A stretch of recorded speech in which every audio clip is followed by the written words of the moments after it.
2 años. Bienvenido a nuestro programa A las 9 con usted. ¿Qué tal, amigos? Muy buenos días. ¿Cómo amanecieron? ¿Cómo están hoy? ¿Cómo se encuentran? ¿Su fin de semana tuvieron la oportunidad de ir a la Orquesta Filarmónica a escucharla con Shostakovich? ¿Qué tal estuvo? Me encantaría que me contaran. Esta servidora anduvo por allá por Colima. Impresionante lo que es Colima en estas fechas, sobre todo porque es una exuberancia del paisaje. Uno está frente a la plaza principal y ve aquellos árboles enormes y ve las garras de tigre subiendo por los árboles y agarrados como si fuera una selva realmente. Y bueno, todo lo que es Colima con su exuberancia, ¿no? Sus plantas, el mantenimiento que tienen a la ciudad impecable, cada plantita, cada lugar impecable, y los colimotes siempre, y las colimotas en general siempre tan amables, ¿no? Quien te sirve un desayuno, quien te saluda en la calle, los amigos de tiempo atrás, en fin, creo que fue una experiencia muy interesante. Estuvimos visitando al maestro Samarripa, así que fue algo excepcional. Pero bueno, hoy continuamos y nos quedan octubre, noviembre y diciembre prácticamente en este año jubilar que estamos recordando los 30 años de A las 9 con usted. Nuestro programa, nuestro año jubilar lleno de júbilo, sí, revisando. Y bueno, tantas actividades. Yo agradezco mucho a Víctor Partida del Museo del Periodismo. Ya se retiró la exposición, cumplió agosto, septiembre y principios de octubre se retiraba. Entonces cumplió. Las personas que me han preguntado si se iba a hacer folleto de la exposición, todavía existe esa posibilidad. Tal vez cerremos el año con estos folletos, no lo sé. Vamos a ver qué podemos proponer, ¿verdad? Y bueno, uno de nuestros grandes amigos, colaboradores, con una intuición y una sensibilidad muy especial, es Marcelo Velázquez, y él propuso el indagar mes a mes una vez, o sea, 10, 11 programas, indagando la historia de A las 9 con usted, y le toca el mes de octubre. Así que hoy está con nosotros Marcelo Velasco, y además nos trae Marcelo Velázquez, y nos trae una serie de regalos, porque él reúne ciertos programas en un disco y lo obsequia. ¿Qué nos trajiste hoy, Marcelo? Cuéntame. Son 6 discos. 6 discos. 6 discos, sí. Cada uno tiene más o menos entre 6 y 8 programas. Variaditos. Son como para que los descubran. Bueno. Estábamos haciéndolos por temática, por decir, agarraba yo frente a una obra de arte y grababa puros de frente a una obra de arte. Ajá. O ponía los hermanos Grimm y todos eran de los parejas legendarias. Pero fíjate que escuchándolo, porque me le he pasado indagando por todas partes acerca de los programas que has hecho. Y es muy divertido y es muy interesante que uno no sabe qué sigue. No sé cuál es el programa que va a seguir. Entonces, decidí desde la vez pasada traerles los programas revueltos. Como para que lo oigan, escuchen y a ver, o sea, y es de qué se irá a tratar el que sigue. Y entonces te sorprende porque de repente están los de Virginia Insigrini, de repente están los de frente a una obra de arte, en algunos están, o sea, sí. A mí se me hizo padre por eso. Entonces grabé 6 discos que son sorpresa. Bueno, al que le gusta el programa y se le va a hacer padrísimo. Bueno, 5, yo quiero uno. Quiero sorprenderme. Cuando uno va de viaje en la carretera, muy relajado, es muy interesante escuchar programas. Sí. Entonces, bueno, a mí a veces me preocupa volverlos a oír, porque soy muy crítica, inmediatamente me detecto errores y digo, me equivoqué, aquí. Y últimamente, dejé de escuchar por segunda vez los programas, yo ya no los escucho, pero esto me parece que es un reto y yo me anoto con uno. Bueno, me anoto a ver si me saco la rifa. De acuerdo, pero bien, le damos la más cordial bienvenida. Qué bueno que nos acompañen hoy. Gracias a nuestra compañera, nuestra amiga, nuestra gran colaboradora Ángeles Rodríguez, que bueno, hasta los fines de semana estamos en comunicación previendo qué es lo que va a pasar. Gracias, Angelito, es un ángel para el programa. Muchas gracias también Barcha, que es el que llega más puntual, aquí está temprano en la madrugada, se me hace que duerme aquí y está arreglando no solo este programa, me parece que anda en varias cosas, programas que tiene que preparar después. Gracias, Barchita. Claudia Fernández, nuestra compañera Claudia, que es verdaderamente de una responsabilidad enorme, pese a todas sus actividades que tiene, su casa, sus niños, y sin embargo aquí la tenemos con una gran responsabilidad. Muchas gracias, Claudia. Y bien, pues el panorama de hoy es conversar. conversar solamente. Ya que nos platicas esto de los programas que has reunido en discos, yo quiero compartirles y compartirte, Marcelo, que el otro día, porque Borg Jensen está realizando un libro, reuniendo material, y veía yo los tan diferentísimos tipos de programa que hemos hecho, desde El Verbo Sabio, Palabras con Olor a Azufre, El Legado Familiar, Parejas Legendarias, o sea, títulos radiofónicos, desde La Torre del Rey, La Dama Escucha, de ajedrez, títulos muy, muy diversos, un centenar de sugerencias de creación radiofónica, que es interesantísimo, y lo que viene, ¿no, Marcelo? Sí, no, y sabes, una cosa que yo me he encontrado es, la vez pasada yo te decía que venía como agarrabas el año 84 por agarrar el año donde empezaste, y cada año venían menciones del programa, poquitas, 2, 3, a lo largo de un año completo en el periódico, pero luego pasas al año 85 y ya son 4 o 5 a lo largo de un año, ¿eh? Luego entras al año 86, ya son 6, 7, y así te vas. Cuando llegas al año 2000, en el año 2000 hay más de 300 intervenciones que tienen que ver con Yolanda Zamora, y aunque en el periódico hablan de Yolanda Zamora, se nota a leguas que tiene que ver con el programa. O sea, se me figura que fue como, hay un cuento que platican de que dice que una niña le preguntaba al mar quién eres, y el mar le decía acércate, pero es que ¿quién eres? Acércate más. Y cuando se da cuenta quién es la niña, ya estaba dentro del mar. O sea, la única manera de poder conocer algo es estar, o sea, llegar a formar parte de. Entonces a lo mejor tú empiezas con el gusto y con todo, pero con el empuje, el impulso y demás, pero poco a poco te vas viendo inmersa en el universo del arte de Guadalajara. Entonces, dejemos conferencias, o sea, exposiciones, presentaciones del libro, exposiciones de escultura, de pintura, teatro, danza, obviamente. La danza esa sí está desde el principio, y las primeras apariciones en el periódico de Tu Nombre tienen que ver con presentaciones de danza.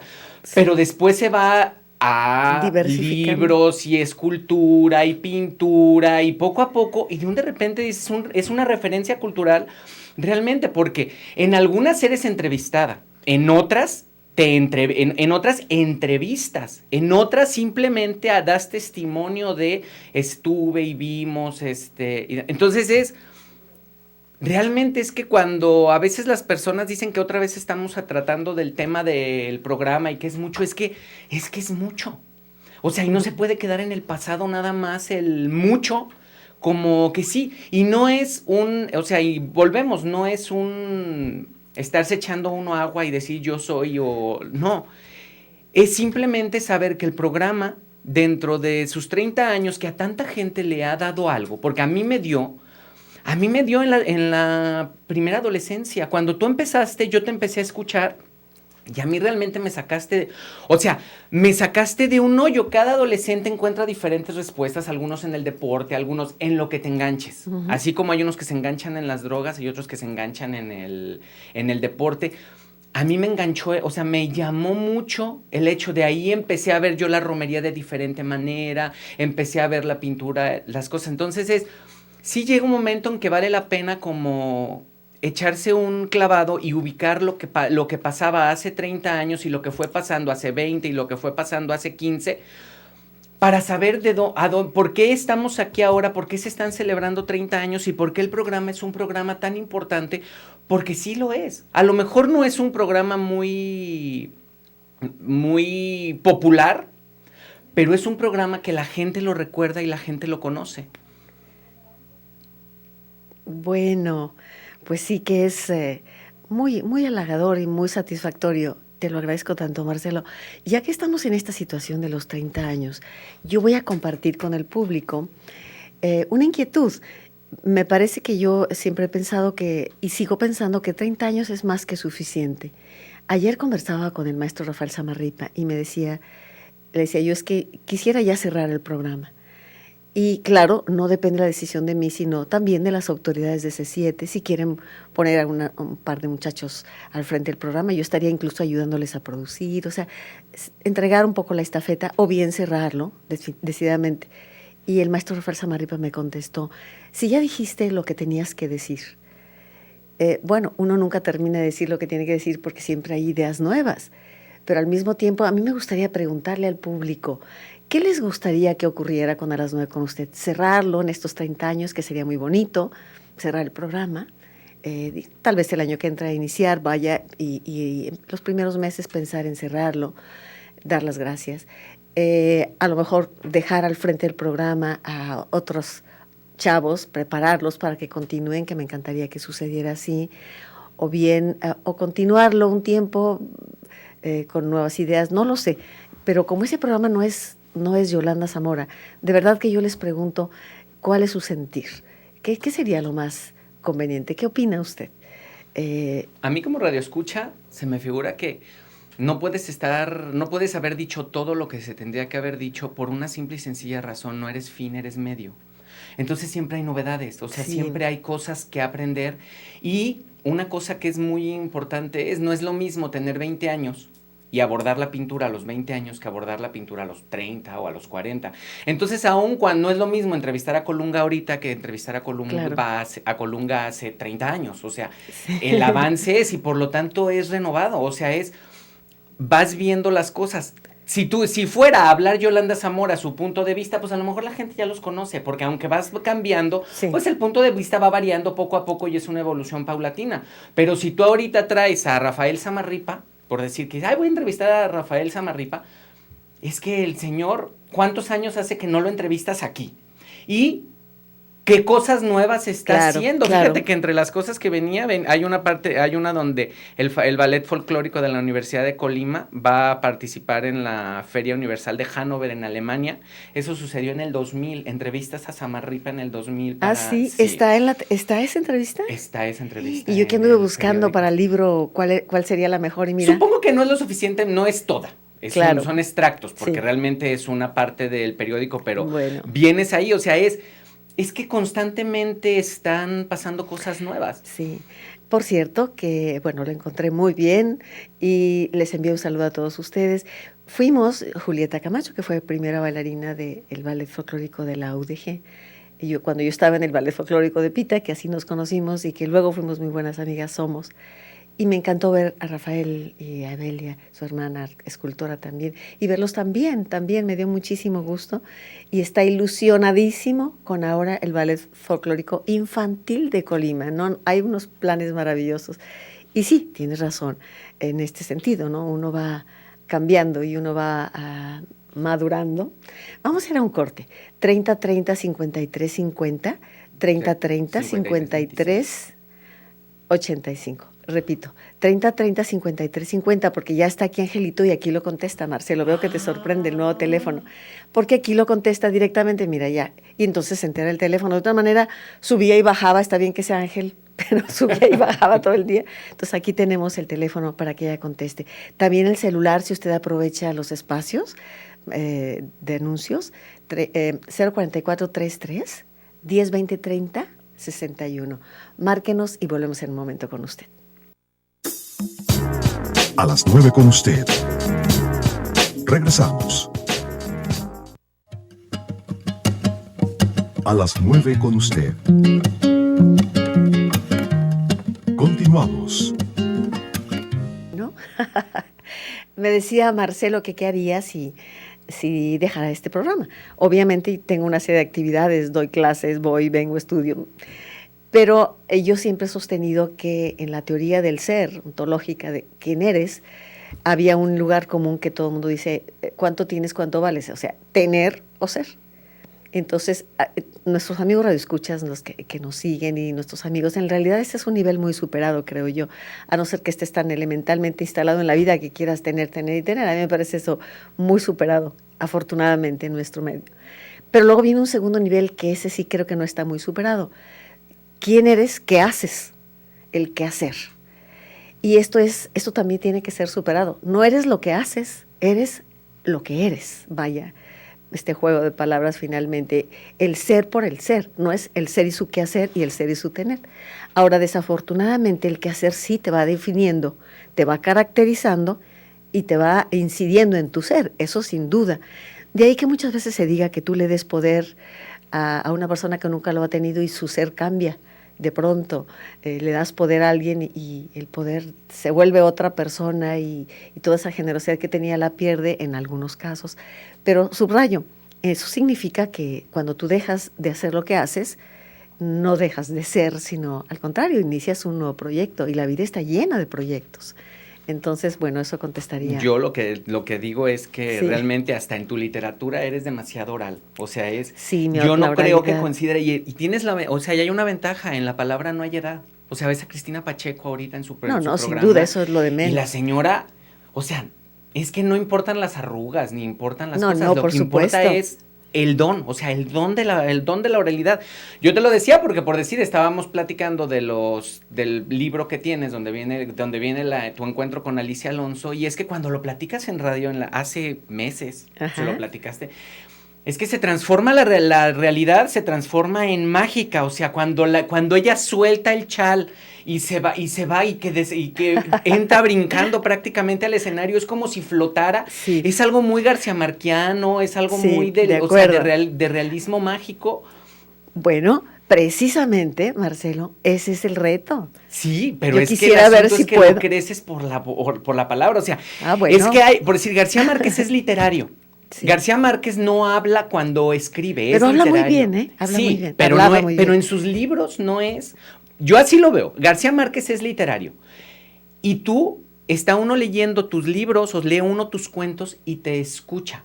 Pues qué bueno. O sea, te escucha, es oral completamente. Yo realmente lo digo, el de la nana de las empanadas de Cuaresma, Ajá. el que viene en cada agosto la pila de Moderna, Ajá. es que es un cuento totalmente influenciado por Rulfo, o sea, estás hablando con la Claro. nana. Qué maravilla. O sea, a mí se me hace yo creo que, no sé, esas decisiones son personales, pero tu literatura está totalmente influenciada por el radio. Tus escritos en el periódico están Sí. totalmente influenciados Sí, por sin el duda, radio. sin duda.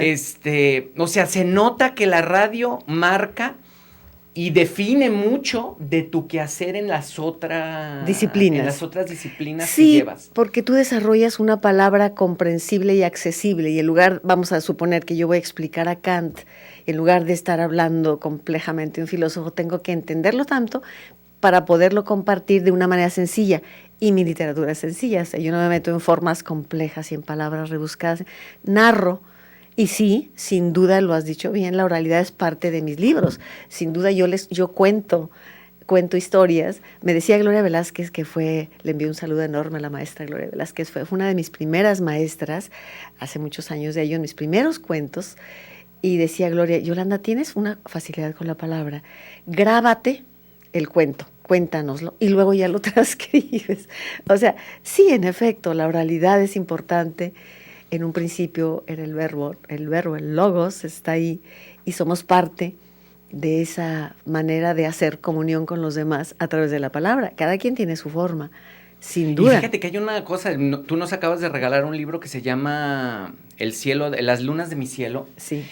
Que es muy interesante porque, pues es que son muchos autores, muchísimos autores. Sí. Y vas viendo, o sea, hay el que le canta a los niños, el argentino, Luis Pesetti, Ajá. que es un cuento y que está cómico y demás, y luego hay un poema de el chiapaneco, ¿Heraclio? no, ¿Cepeda? no, ¿Enestrosa es oaxaqueño? no, el chiapaneco, ¿Sabines? Sabines, de Jaime Sabines, Ya. que la luna se toma cucharadas y que Sí, sí, sí, ok, sí, sí. viene ese, pero viene el tuyo, que creo que viene en este libro, Sí, viene sí. en este, ¿no? Ajá. La vendedora de La lunas. vendedora de lunas. Que es que, de veras, o sea, si tú te sientas en una silla y pones a un grupo de gente en el suelo escuchando, lo vas leyendo y es como contar un cuento a las abuelas, o sea, es un cuento de tradición oral, no es un cuento literario en el cual describe, no, venía caminando y es como, es la estructura de un cuento contado por una abuela o por una tía a un grupo de, no a niños porque el cuento no es infantil. Además, es difícil. Este libro de La Hora de las Brujas de la Luna es de los más difíciles porque son deconstrucciones de mitos y demás, entonces resultó un libro difícil. Entonces, me extraña que me digas que hay oralidad, porque es el que menos, en todo caso, tendría. Lo que pasa es que yo convoco con la palabra mucho las imágenes, eso es cierto. Entonces, este libro, este cuento que dices que está ahí, que por cierto, honor a quien honor merece, es un libro que compila Rosy Palau, es una sinaloense, y que Dante Medina le ayuda a armar este libro. Es un libro muy bello. El libro como como objeto, es precioso. Y obviamente todo lo que trae adentro es una maravilla. Nos invita ella, bueno, están escritores de primerísimo nivel. Ciertamente es un libro muy bello, muy, muy bello libro. Y es una gran labor la que hizo Dante en coordinación con Rosy Palau. Es un libro firmado por Rosy Palau, pero participa muchísimo Dante Medina en la selección. Y sí somos algunos que escribimos sobre lunas. Todos escriben sobre lunas, pero está muy interesante. Bueno, no sé si quieras leer el cuento para que el público lo conozca. Yo creo que más vale que lo puedes leer tú. Pero tendríamos que poner una luna en pantalla, Claudia. Tenemos algo así como una luna en pantalla para poder leer con toda calma. Si no tiene caso, se van a cansar. Es muy pequeño en realidad, La Vendedora de Lunas, pero bueno, lo dejamos un poco... Entrando del próximo corte. Sí. Es muy, muy padre. Bueno, independientemente de eso, te decía que hay muchas cosas que vienen. Fíjate que me llamó muchísimo la atención y esa parte sí quisiera que nos la contaras. A ver. En el tiempo, en el 2000, hiciste una conferencia, bueno, participaste en una mesa redonda donde estuvo Gloria Becerra, Eneida Zúñer, Berta González, Hugo Torres y tú, hablando de la mujer o el camino de la liberación interior.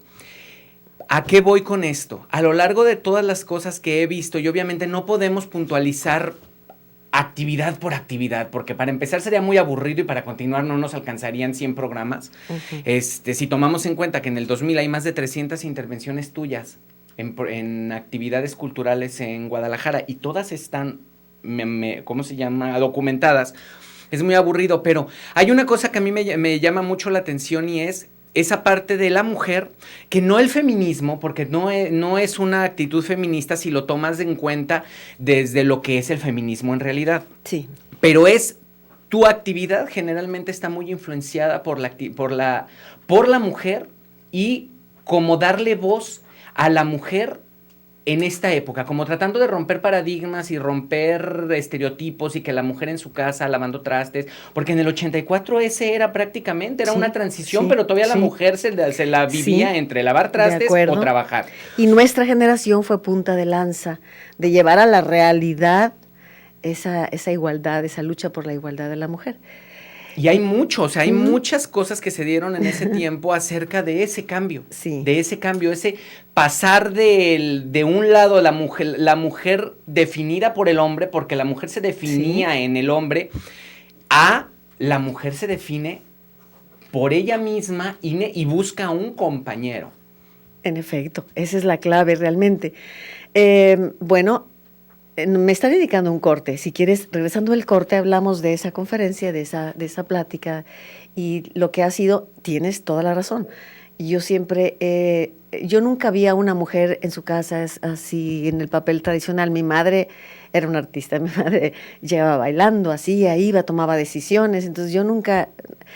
Hasta mis abuelas, mi abuela por parte paterna tenía 80 años y seguía viajando y aprendiendo idiomas. O sea, para mí ese personaje de sometimiento nunca lo he vivido así. Entonces, obviamente yo siempre he querido y lo he hecho y he luchado por la igualdad de oportunidades, no el feminismo, que ya se me parece un extremo, que tuvo su función, pero yo lucharía y he luchado así por la igualdad de oportunidades. Si la señora quiere quedarse en casa y hacer una deliciosa sopa de fideo, vale, pero si es feliz y plena haciéndolo. Igualdad de oportunidades, que difiere mucho. Y en esa conversación hacía yo una crítica de ambos extremos.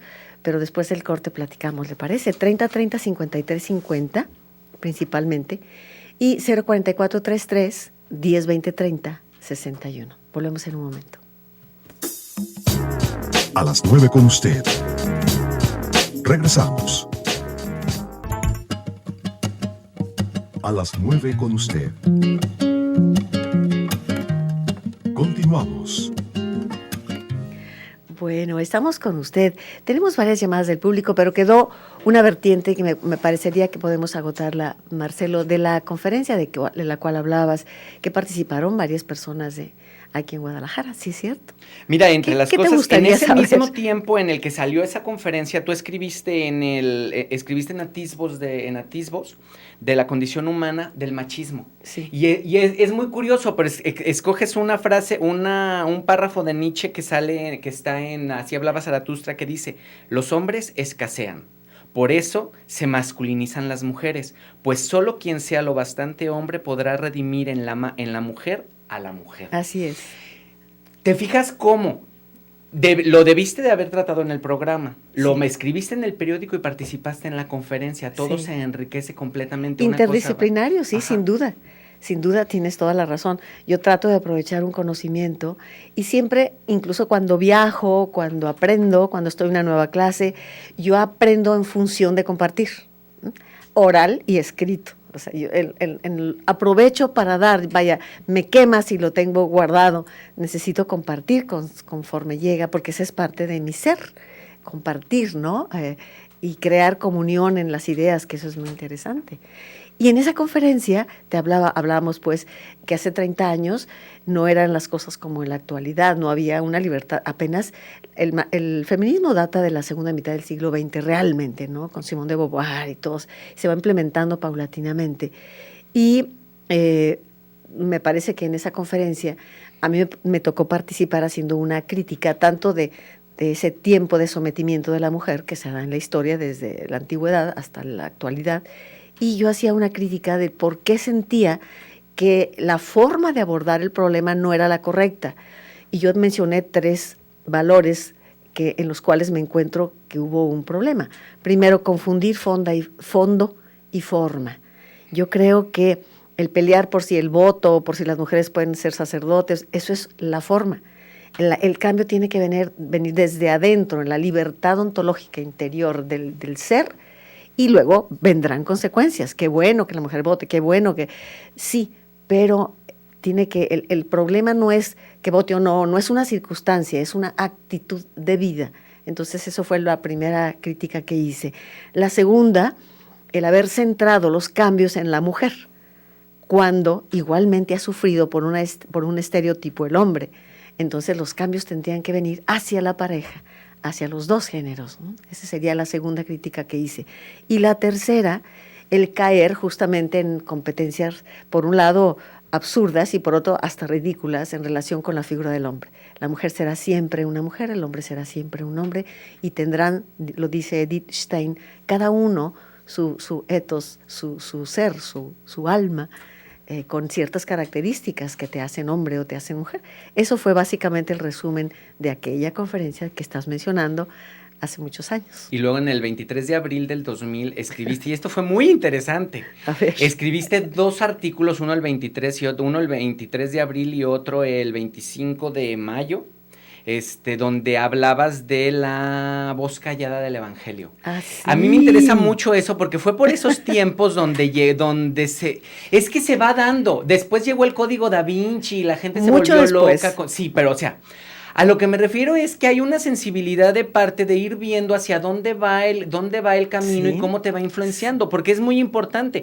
En ese entonces tú no hablas en la voz, porque empiezas, soy María Magdalena, la voz callada del Evangelio. O sea, Sí. tú estás escribiendo casi en primera persona. Así es. Al principio. O sea, Así es. Y dices, obviamente, no estoy hablando, y lo explicas así, no quiero meterme en cuentos de que si yo estuve con Jesús o no estuve con Jesús, no es por ahí. El asunto es, soy María Magdalena y era una mujer activa. Sí. Desde hace 2000 años ya hay Sí. testimonio de Sí. que la mujer es activa en la sociedad, pero el pensamiento masculino se fue más Así bien es. le sacaron 7 demonios que por el hecho de que fue ella la primera a la que se le reveló la resurrección, que es el culmen realmente de toda nuestra fe cristiana. La resurrección, no es la muerte. No. Es la resurrección. En efecto. Y es a una mujer y a María Magdalena a la que se le revela esa verdad. Por lo tanto, y desde ahí es donde escribes, soy María Magdalena, la voz callada del Evangelio. Te cuento la circunstancia, lo que pasa es que estando participando en la SOGEM, hubo un encuentro del internacional de escritoras, y el tema era censura y autocensura, y nos dijeron, elijan tema, de esto hace muchos años. A mí siempre me inquietó la figura de Magdalena, y entonces yo elegí este tema, la voz callada del Evangelio. La callaron, y hasta hace muy poco tiempo el Vaticano la redime y la presenta como una figura tan importante, pero durante años Magdalena quedó callada, la voz callada del Evangelio. Esto fue 10 años antes de que apareciera el libro del Código Da Vinci, mucho antes. Y en efecto, yo lo titulé así, La voz callada del Evangelio, que también causó mucho impacto, porque tú te puedes imaginar en la ortodoxia de muchos grupos de Guadalajara cómo cayó esta tesis mía, que en algún momento yo le decía, y pudo haber sido para Cristo, pero eso es lo menos importante, decía yo. Lo más importante es que es la evangelista, la primera. Y entonces explicaba yo las razones por las cuales es callada, no nada más así se me ocurrió, me puse a investigar, me acuerdo que el padre Mongardi me apoyó muchísimo con libros, y me puse a investigar del por qué. Y bueno, esto venía desde el mundo hebreo, en los cuales la mujer no tenía ni voz ni voto. Y había un rabí, Eleazar, que decía, primero quemada que en boca de mujer la Torá. Entonces, desde antes venía la mujer completamente callada y censurada, y no tenía ni voz ni voto, anulada. Jesús les da fuerza y Jesús revoluciona, es el primero que realmente revoluciona la condición femenina, y es maravilloso. Y en Magdalena, fíjate desde cuándo se pudo haber igualado la oportunidad, y sin embargo no fue así, se siguió callando y se siguió humillando y sometiendo a las mujeres. Pero fíjate desde cuándo. No, y luego por decir, en el curso que estamos tomando de Eric Fromm, cuando te preguntaron hace poquito, te preguntaron que cómo era, los matrimonios se arreglaban, qué horror que la mujer se la pasara pues sometida y demás, pero tú dices, no, es que se da por 3 razones, o sea, hay varias razones por las cuales el mundo ha caminado a pesar de la mujer, y es, primero, la de mujer decidía que si esas eran las circunstancias, ella iba para adelante, o sea, finalmente, le escogían al marido, pero ella muchas, o sea, la gran mayoría de las mujeres, que no son las que tienen voz al mundo, decidieron amar a sus maridos en su tiempo, cosa que habla también bien del hombre hasta cierto punto. ¿Por qué? Porque quiere decir que tampoco la mayoría de los hombres son el machista, todo eso. Exacto, por eso insisto en que ese estereotipo de la mujer también perjudicó al estereotipo del hombre. Y al llegar al extremo que se hablaba, y la bandera feminista de la mujer no es un objeto sexual, pues el hombre no es una máquina de hacer dinero, de proveer tampoco. Es el momento. Y yo cerraba en esa ocasión, hace 30 años, con la propuesta de una pareja diferente, de compañeros que intercambien roles con la mayor facilidad del mundo, que creo yo está empezando a pasar, pero la juventud se queda sin los roles establecidos y todavía no están claramente abierto a este terreno, y viene una confusión de valores de las muchachas que no saben qué hacer, al mismo tiempo quieren ser tratadas de una manera y actúan de otra, los hombres igual. Entonces es un pendular, si tú sueltas reprimido el péndulo se va hacia el otro lado, pero poco a poco tendrá que ir tomando su justa medida, que es la igualdad de la pareja. Y en esa ocasión de la Magdalena, como la voz callada del Evangelio, claro que fue callada. Yo mencionaba cómo en el Evangelio de Jaime le dice Pedro a Magdalena, que es un evangelio apócrifo, no está aceptado, y le dice, cuéntanos tú, que eras la hermana, la favorita de Jesús, cuéntanos lo que él no nos dijo a nosotros. Fíjate, sí, bien eso está maravilloso. Y mencionaba también en esa ocasión del por qué, primero, por la herencia hebrea de la mujer que no tenía fuerza, y que primero quemada la Torá que en boca de mujer. Entonces, pues, estamos viendo que Jesús fue un hebreo y que se seguían esas pautas. Luego, el gnosticismo. Los primeros años los cristianos tenían una lucha con los gnósticos, y para el gnosticismo la mujer es depositaria de sabiduría. Obviamente, Magdalena no podía entrar, porque entonces habría avalado a los gnósticos, ¿me explico? Y o sea, hay razones concretas. Afortunadamente, en últimas fechas, en la última década, Magdalena fue recuperada, digámoslo así, y es una figura enorme. ¿Quién estaba al pie de la cruz, como dicen los evangelios? Incluso los oficiales, el canon. Cuando todos los hombres Cuando ya se todos habían los ido. hombres estaban atemorizados, Ajá. habían huido. Magdalena y María. Y bueno, uno puede pensar muchas cosas al respecto. Y de ahí, de esas conferencias, nació un libro que está casi terminado, pero que lo dejé reposar y me metí a estudiar un poco más, porque es muy fácil hablar, pero hay que profundizar para poder hablar con verdad, aunque sea un ensayo así. Y se llama Los rostros de Jesús en la literatura. O sea, ¿qué han pensado? Por ejemplo, Kazantzakis, que ha pensado Saramago, que ha pensado el mismo Leñero en el Evangelio de Lucas Gavilán, que ha pensado muchos. Tú recordarás porque te pedí unos datos de el musical de Jesucristo Superestrella para ver cómo se concibe. Y es un libro prácticamente terminado que está reposando porque necesita uno hablar con fundamento, no porque a mí se me ocurre sino que poder realmente compartir. ¿Me indican un corte? Vamos al corte. Volvemos en un momento. Sí. Se está yendo como agua. Sí, qué barbaridad. A las 9 con usted. Continuamos. A las 9 con usted. Regresamos. Bien, amigos nuestros, continuamos. Me parece que la conclusión que hace Marcelo es muy interesante en relación con Magdalena, con la figura de la Magdalena, que la iglesia se limitó a decir de quien fueron expulsados 7 demonios. La Magdalena pecadoras la encasillaron y no es así.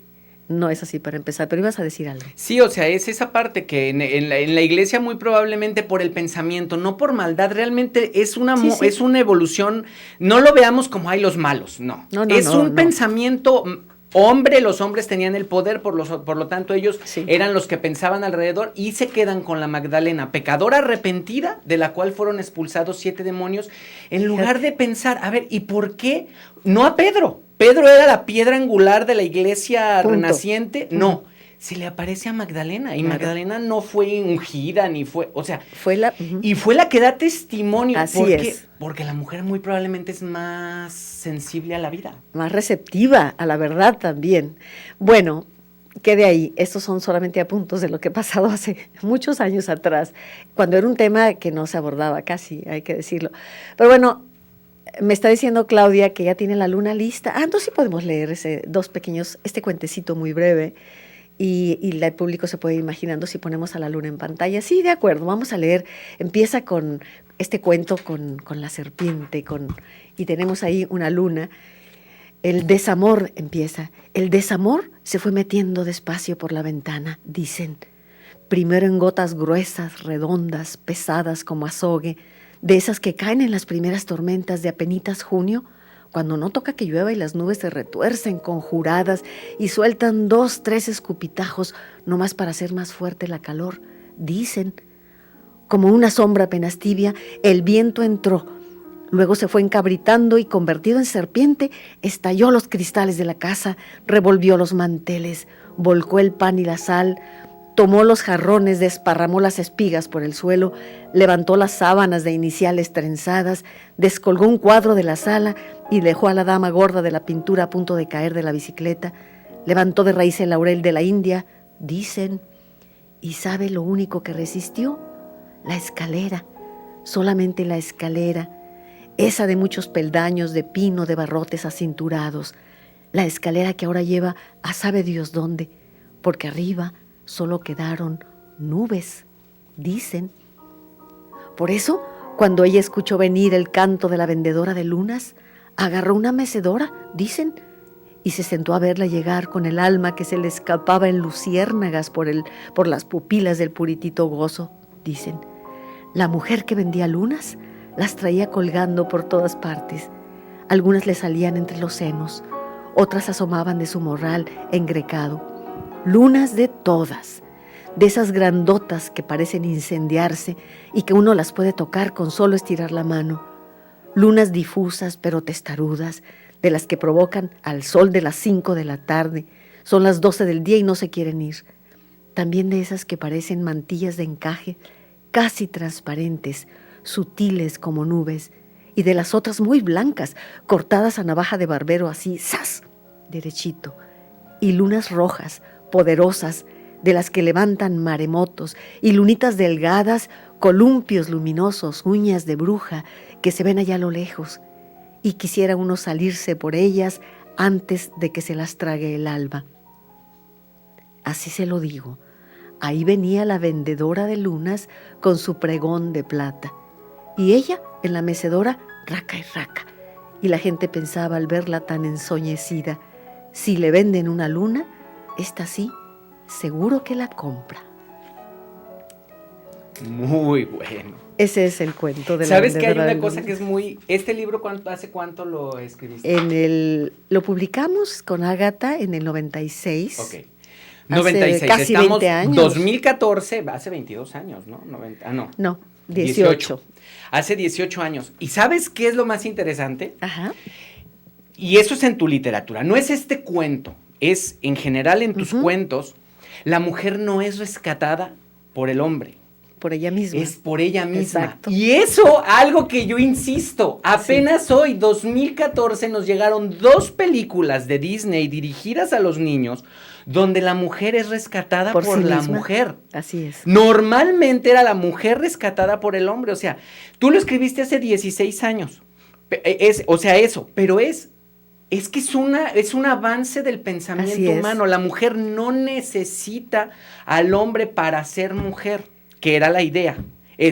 La mujer necesita al hombre porque se complementan hombre y mujer. Y para hacer una pareja, primero necesita ser mujer en plenitud. Eso de que media naranja y media naranja, yo les digo a mis alumnos, no hace buen jugo. Tienes que redimirte a ti, a tu circunstancia, y luego encuentras una pareja, y eso es maravilloso. Porque el amor no se condiciona a que me resuelvas necesidades, sino decido estar a tu lado porque te amo. Así de sencillo y así de complicado, porque el amor es un arte y es una decisión. Entonces este cuento, donde ella viene de un desamor, viene de las espigas tiradas, todos los símbolos de un matrimonio convencional. La escalera, que sabe a Dios dónde va, pero va para arriba. Exacto, que tiene que ver con los sueños y el imaginario. Y la vendedora de lunas que llega, que es el símbolo del arte, de la fuerza, de la imaginación y de ti misma, es un alter ego de ti misma, es lo que te va a rescatar. ¿Me explico? Por eso te decía que los cuentos de A la hora de las brujas la luna son un tanto herméticos, un poquito difíciles, porque son breves, pero son escritos de esa manera. A mí me gusta ese libro, y no está mal que lo diga, porque hay que decir que asumo ese libro, y cuando uno revisa sus primeros escritos dice, ¡ay, cómo publiqué eso! No, yo digo, a mí me gusta. Sé que no es el libro más taquillero de los que yo he hecho. Quizá el libro que más respuesta tuvo fue Cada agosto la pila moderna. Pero este es un libro... Fantástico, es mucho más maduro el de Cada agosto la pila moderna. Porque está escrito 20 años después. Muy intelectual, muy interiorizado. El otro es como la condensación. Ajá. El otro es más condensado. En lo sencillo está lo más accesible. Y no por eso el de la pila moderna deja detrás esto. No, o sea, la parte de su retorno al mar es mujeres con mujeres prácticamente, aunque ahí se cuela un niño que yo no sé dónde sacas tú que es hombre, pero bueno, el hombre del personaje del ¿Te libro, refieres a Cada agosto la pila moderna? Ajá. En la parte donde se está muriendo la madre, es que son mujeres abrazando a mujeres y pensando como mujeres, o sea, no están, para mí es como una parte y el otro es como un todo. Esta es una puerta de entrada. Ajá. Es una puerta de entrada, sobre todo porque se toman mujeres fuertes como doña Inés, que le dice al don Juan, pero por favor, don Juan, si realmente usted debería de buscar un oficio un poco más de acuerdo con su mansedumbre. O sea, cuestiona el machismo muy fuertemente. Colibrí Huitzilitzin, la flor de maíz tostado, una prostituta del tiempo de los aztecas, que sabe, porque le vaticina la anciana, le dice, este hombre que venía con sus armaduras, este armadillo va a destruir a propósito de Hernán Cortés, y lo ve pasar con Malinche, y ella pretende seducirlo para matarlo con un pedernal, pero como no se puede alterar la historia, Cortés la mata a ella. Vaya, son mujeres fuertes. Viene Circe, que le dice a Ulises, pero si tú no eres de un matrimonio convencional, te vas a ir con Penélope, pero vas a volver. Ese tipo de mujeres fuertes que rompen con lo establecido. La mujer de los ojos de espejo, que llega a un pueblo, que sus ojos eran tan negros que se convertían en plata, y que a sus ojos se veía aquel que se atrevía a mirarse, porque te miras a ti mismo, una mujer que te puede decir la verdad y que es directa. Entonces, todo el pueblo la rechaza, y ella se va y voltea y ve al pueblo de falacia en sus Algo ojos. así como la medusa. Sí, exactamente. Entonces, bueno. Vamos a ver las llamadas, porque si no se nos va a acabar Vamos el a ver programa. las llamadas. Miguel Díaz Martínez, Yolanda debe seguir con el programa. Yo apenas tengo un año de sintonizarla en C7 Jalisco y sería una desilusión que dejara el programa porque fomenta el arte, es sencillo, lo entendemos todos. Este programa se actualiza y no se estanca, no se vaya. Vi la exposición en Casa de los Perros y me gustó. Gracias. Ana Miriam Arévalo. El programa es muy bueno, excelente, sustancioso, me encanta, nos felicita. Alejandra Hernández felicita al programa, sería una lástima que Yolanda terminara el programa, es muy interesante, se cuentan los programas buenos. Ojalá repitan este programa en la noche, en Ocotlán no se ve C7 Jalisco. ¿Por qué razón? María Guadalupe Heredia, el programa a las 9 con ustedes, Yolanda Zamora, y cualquier proyecto que emprenda tendrá éxito, pero no concibo el programa sin Yolanda Zamora. Saludos. María Gracias. Sánchez Torres nos felicita. Lilia Prado felicita a Yolanda por el programa, me manda saludos. ¿Cuándo y a qué hora es la comida del maíz? Me encanta ir a la comida del maíz. Octubre 19, y saldrá un camión de aquí de C7, pero hay que inscribirse, hay que pedirle aunque ya la lista es muy larga, ¿eh? También las personas que tengan automóviles y que se quieran ir a Tepatitlán a la comida, pues ojalá se lleven algunas otras personas, porque finalmente no sé si habrá cupo para toda la gran lista que tenemos. La organiza don John Barba, Tepatitlán, Jalisco, 19 de octubre. Yolanda Castro, es un programa muy fino y debe continuar por los datos que nos comparte. Es un placer escucharla. Por favor, invito a la muestra Dibujo, Pintura y Escultura, exposición hasta este martes en el Club Deportivo Bancario, calle del Deportivo 500, al lado del ITESO. La muestra tiene que ver con la ecología. Bien. Tere García, no debe terminar el programa porque el conocimiento no limita. Considero que el programa ha crecido y ha enriquecido al auditorio. Es eco de diferentes voces. En el 25 aniversario del programa, una imagen de Yolanda entrevistando a la Minerva. No hay límites en el conocimiento. Es un programa renovado, abarca un abanico de posibilidades y conocimientos. San Juan, Imelda Larios, saludos a Marcelo por su descubrimiento en el espíritu de Yolanda que cada mes comparte. Virginia Yáñez felicita a Yolanda. Otilia Linares, se antoja egoísta lo que vaya a decir. Yo pienso que no me gustaría que Yolanda nos dejara. Alicia Bermúdez, saludo y buen inicio de semana.